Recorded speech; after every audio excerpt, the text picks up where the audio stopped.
playing the story mode. What the fuck was that? Yeah, I'm on Against low. change. I'm not against change at all. I'm against bad change. Because there's no way you can convince me that that's good. That that's better than what used to happen. Not releasing a finished product, that way you can sell more of your fucking like microtransactions. There's no way you can convince me that that's better for the player. Because you're paying the same fucking price for less game. Why the fuck would you ever do that? You can't convince me that that's a better decision. I don't want to get a game and then the moment, like the legitimately the day after I get the game, I buy it. Because it's already bad enough. Because what comes with these newer systems, the whole installing process. Once you get a game, you have to install it. That means once you get a game. Because before, when you used to get a game back in the PS3 days and stuff, you didn't have to wait for it to install to play the shit. If you had it on the hard copy, like it doesn't matter if it's on disc or you download it on the PlayStation Store. For the PS4, it has always been like that. You've always had to install like the game, even though you may have the hard copy of it. You may have the damn disc, but you still gotta wait this long, lengthy process for it to. You gotta wait for this long meter to fill up. It doesn't matter what it is. You still gotta do it. You still gotta wait and shit. It's like, why? I bought the fucking game to play now, not later. After day one, oh, guess what I gotta do? I gotta wait more now. Because I gotta wait more now because say I got too much space, I got too much of my space cluttered up now after getting that game. You know what I mean? Like I got too many games on my system. So now guess what? I can't play the game because I got too much shit on my damn hard drive already. So I gotta delete some stuff if I even want to delete stuff. Because I may have nothing but games on there and I got too many games, but I play all those games and I wanted to add this one and I downloaded it. But see, now where I'm coming from with this is the very first day, after the first day, bam, here comes that patch. Here's that day one patch. And that day one patch is supposed to be fixing stuff, patching stuff. If you just finished it, if you legitimately just have it as a finished product and just let the bugs be where they are, you just try to limit and mitigate how many bugs, because there's going to be bugs. There is no such thing as a perfect product, whether it be through textures or rendering, or there's going to be some kind of technical issue. Humans are not perfect, which means that their products are not going to be perfect. You don't release a $60 fucking title and it's not even finished. Hey, what's up? AAA title for what? When it fucking plays like a it fucking plays like an indie game. And there's some indie games that play better than AAA titles that are fucking free or way less than the fucking $60 retail price. Don't know why the fuck would anybody purchase the shit, but yet people do it. People do it. It's one thing to be curious about it, but then like, you know what I'm saying? Like the fucking conscious people, the people who actually use their brains, are the ones you probably see, are probably the ones you see on the fucking videos where they want their money back and shit, and then you see them fucking outraged because they spent $60 on something that's completely broken. You know what I mean? Because they were such a hardcore fan of it, or what it is before, and then all of a sudden, now some of them are crazy as fuck. Okay, but like at the same time, they still lost out on something that they shouldn't have lost out on. When they invested their $60 into that product, they should have got what they paid for. Regardless of what they did after the fact, whether that be legal or not, they should have still got what they paid for, which Hello, they didn't. this is Agatha. They did not, and that's the core issue here. You're supposed to get what you paid for. $60 is a large sum of money for an entertainment thing. Okay, that's a large sum of money for something that's updated or whatever. Like imagine if this PS5 shit was straight ludicrous. I'm talking about all the technical features didn't work right off rip. You know what I mean? Imagine like all the features that they are saying about the PS5. I don't know the features specifically. I didn't look into the PS5 because I'm not really sure if I'm even going to get one. Say all the PS5, all those features and shit, were like they will work eventually, but they have to keep, patching and whatever, if that even is a thing that can even happen for consoles, considering that you have it physically there. But if it's on the technical side and live service shit can do that, then yes, I will admit that that's impressive. But at the same time, that does not mean that that's necessarily better, because again, people are paying over $200 potentially for that fucking console, for it to just basically not work as described in like reviews and stuff. Imagine over $200 for something that doesn't work as it's intended to.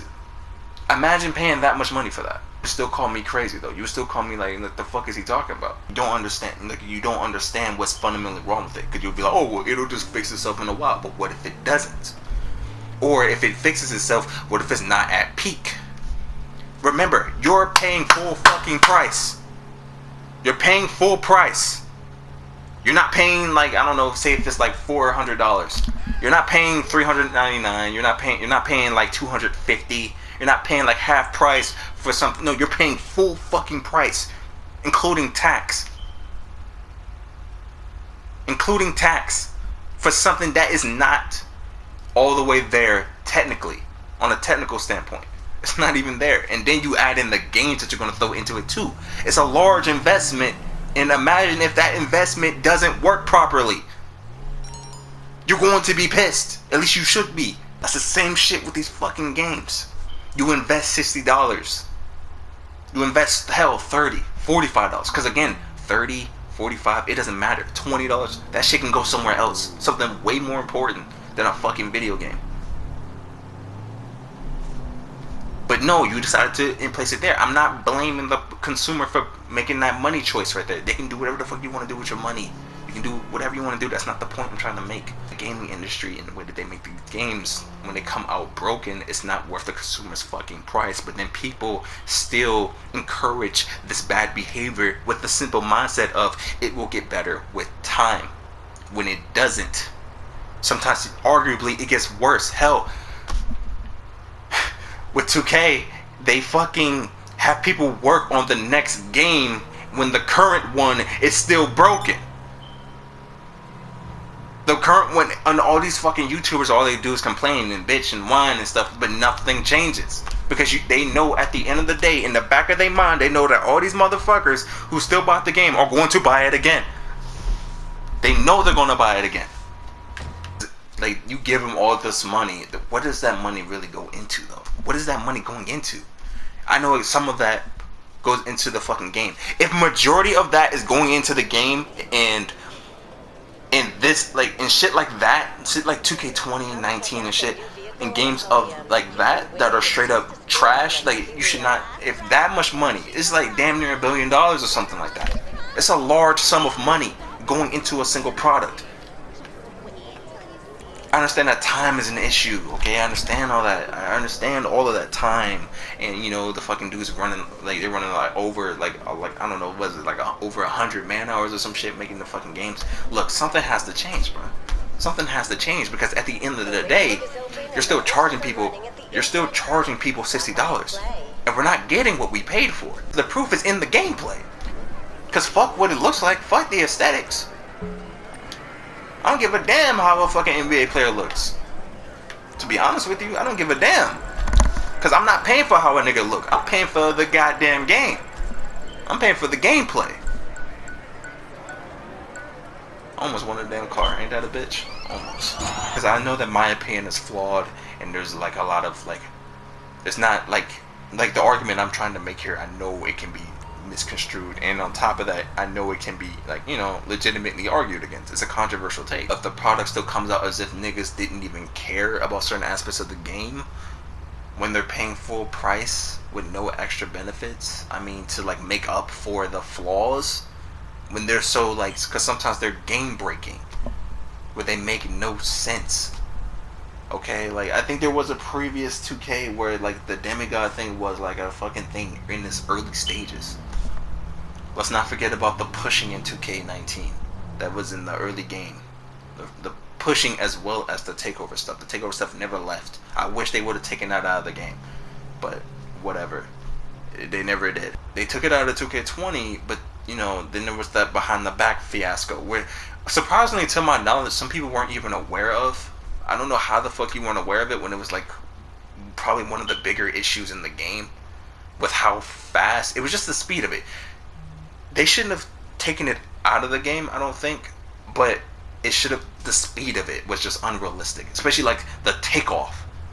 Like, because it's already hard enough to play defense on 2K regardless. You're either too fucking slidey or you don't move, or you don't get to the spot where you're trying to get to stop the offensive player. You know what I mean? Like, you just can't get there. You know what I mean? It's one thing to make a bad maneuver choice, but like when you can simply predict it, but then the offensive player still has the advantage, that's where the problem comes in. Because if you beat him to the spot, but then he still beats you, I mean, what do you want that person to do? They did everything right. But yet the offensive player is just they still came out on top. They still came out on top. Hell, I've been scored on by people who are lower level than me. I'm talking like 60 overall. To people who have not put any time into the game, and yet the game will still allow them to score on me.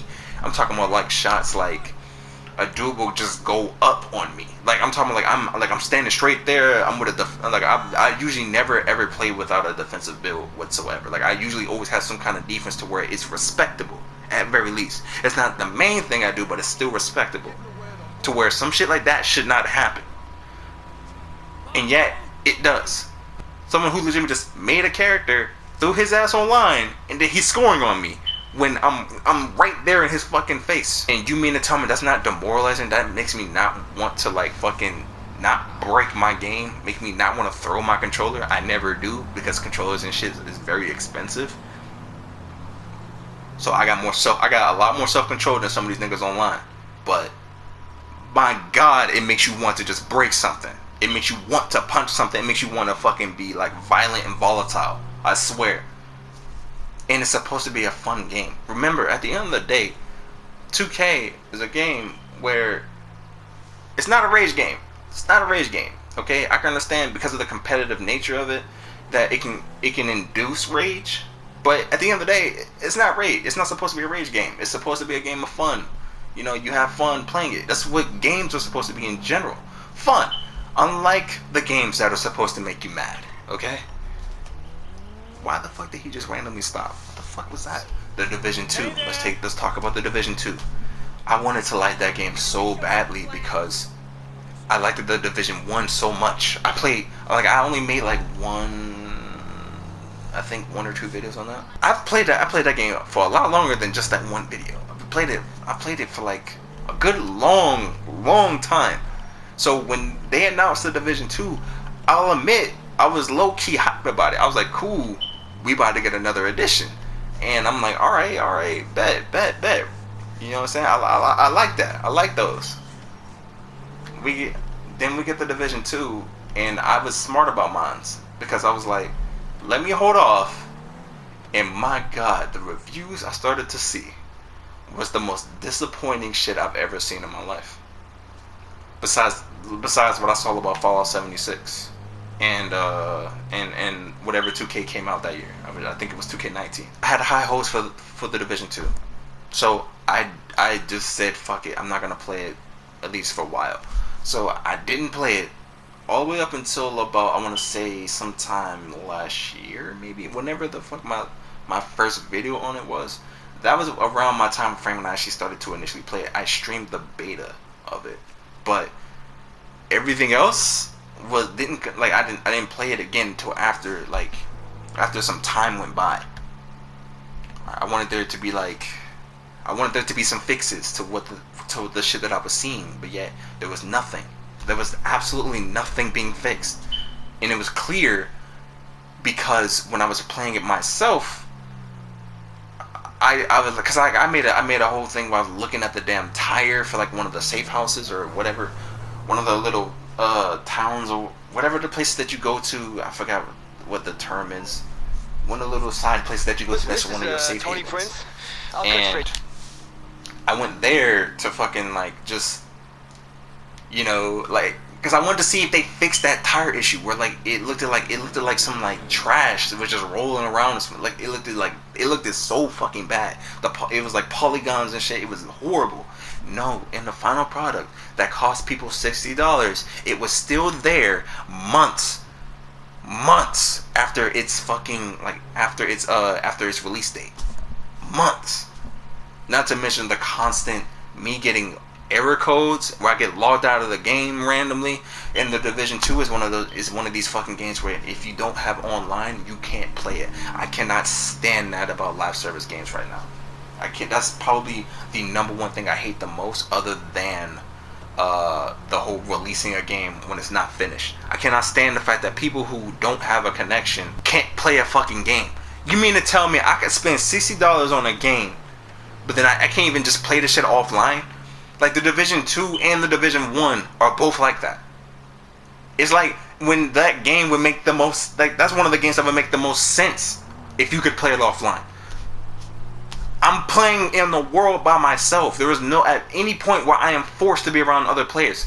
If there are players there, like sitting in the hub, just don't have them there. Like, what's so hard about just making that an offline experience? The Division should be able to operate offline and online at the player's leisure. But no, if you don't have online, you can't play it. Your $60 title, or fuck the fucking price. If you spend so much time into that game, you spend like that's like the main game you play, and then all of a sudden say like I don't know, the Wi-Fi goes out for some random reason. You know what I mean? I don't know. Something happens to the fucking Wi-Fi or whatever, and you lose your internet connection, but you still got access to like power and your housing and everything else is fine. It's just something wrong with the internet. So you're offline for a while. Okay, you can't play the fucking game that you spent so much time into. Like, why? Why is that a fucking development choice? Why is that? I would love to know that. Why is that the technical choice or place that we are with the gaming industry? Why is that a thing? You lose features in 2K if you're offline. If you don't have an online character running through VC and seeing all these microtransactions and shit, you lose features. Hell, my career turns into fucking my GM mode, technically speaking, or franchise mode. They don't even let you fucking see your character. Hell, in 2K19, I think it's 2K19 or is it 2K18? It's one of the two. I haven't played 2K19 offline yet to verify this or not, but definitely in 2K18, it turns it into a franchise mode, and you can't even access the practice facility. You can't access the practice facility, which means you can't grind your badges. It's already bad enough that you can't pay for nothing. You wouldn't be able to pay for shit anyways, okay, because you ain't got a connection, so you can't get to the PlayStation Store. So that means you have to earn skill points. 2K18, it was hard as fuck to get VC. I don't even think 2K19 lets you play My Career. I think I may have tried playing it offline. I don't even think it lets you play My Career. Let's go to a good edition of this. With 2K17, if you were offline, you could still play with your character. If you when you're offline, you go to your character, they would ask you, do you want to make a copy of your current character that you're trying to copy over and put him into an offline save. No, you can't make upgrades to this character at all. He'll always be the same overall. He'll always be the same. He'll always have the same badges, same skill points, and he can never improve from where he is. But you will have the same character at his current state while you're playing offline. His accessories and all will all still be there. You can't change that. You can't change his accessories or nothing like that.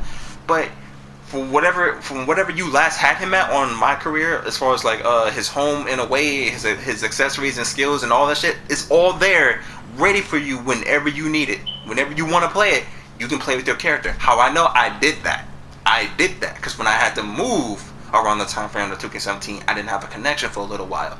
But when I found that out, I was very happy about that. So came 2K18, when I couldn't do that, I was very disappointed. I was like, what the fuck is this? And believe it or not, this started in 2K13. 2K13, I think, if not, then it had to have been 2K12. But 2K13 is really what initiated this whole VC shit. I think, unless 2K12 did it. Because with 2K13, if you didn't have an online connection, yes, you lost features. You lost features. You couldn't get the fucking orange sleeves and shit. You couldn't get no knee pads or nothing. Your character was just stuck with his 2K generics, and you just had to roll like that with the little short fucking church socks and shit. You know what I'm saying? Like, you were just stuck, looking like a straight up bum on the court, and you couldn't do a damn thing about it. You can have all the skill points in the world, but it doesn't matter. That is probably like number one or number two thing I hate about these live service games. It's the fact that they do not at all. They push away those who don't have a connection. to the point where you can't even enjoy a game. You can't even play the game that you bought. Imagine somebody buying their kid a game that they can't even play. Like, say they want to try the My Career mode. They've been watching it online or whatever, and then like, oh, well, I don't have a connection. Oh, well, I still want to play the game at least. You can't even get a story mode out of the fucking offline. You can't even get a story mode because it turns into franchise mode. I'm not even old yet. Not even old yet.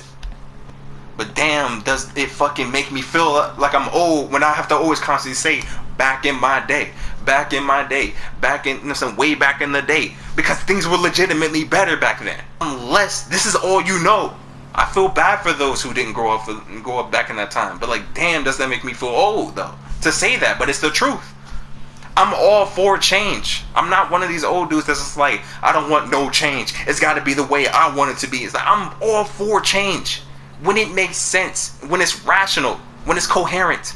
This is not that. This is bad. Like I said, it's bad on a universal scale. GTA is not fun to me at all. I can't even stress how not fun this game is. I can't stress that. Can't stress it enough. It's sad. This is on an irredeemable scale of bad. Look at this fucking dude, man. I can't even cancel this shit either. Can't tell him to like slow your ass down. Can't even tell him to slow down. I ain't even talk about WWZ either. WWZ is the same shit. The same ass game. Same game that's ass.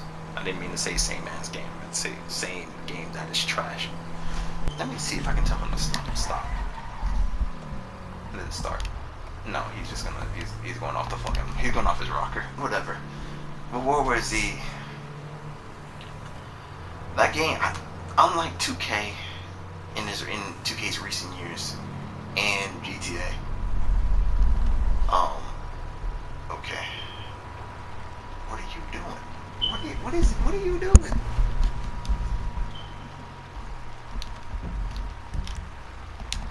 What are you doing? Why is this the route that we're doing right now? What is this? Oh, okay. I'm gonna let him do him. He's the driver. I'm not gonna backseat drive. People, that's annoying. But regardless, what was he? There's a lot of fun to be had. Okay, now we're stuck on a fucking hill. Oh my god. What the fuck is this, Rockstar? What is this? Why is he stuck on a hill? Look at him! Oh my fucking god, bruh. Oh my god, dude. Mind you, I had to pay a couple million for this penthouse. And this is one of the features for getting this penthouse, just for this dude to get stuck on a hill.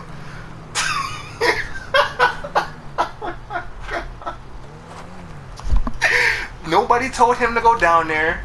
My route said to stay on the street. He went to the beach, tried to go up a hill. He left the limo. He just left me here. Like, I didn't call him here to taxi me to the place I was trying to get him to go. He just left. He just left my ass high and dry. Wow, bro. Wow, Rockstar. Wow. I don't know where they do that at. What limousine courier driver does that? What limousine driver does that? Just leaves his passenger in his fucking car.